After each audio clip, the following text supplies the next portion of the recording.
ওরা শিশু, ওদের চাই মুখরিত আগামী। ওরা তরুণ, অধিকার আদায়ের মিছিলেই ওরা বজ্র কঠিন। ওরা সাধারণ, ওদের চাই নিরাপদ জীবন।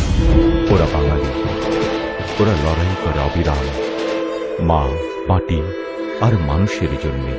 সবুজ শ্যামল সমৃদ্ধির স্বাধীন বাংলাদেশে কেন এই সংঘাত, হানাহানি, বিদ্রোহ, অস্বাভাবিক মৃত্যু আজ জানতে চায় সারা দেশ।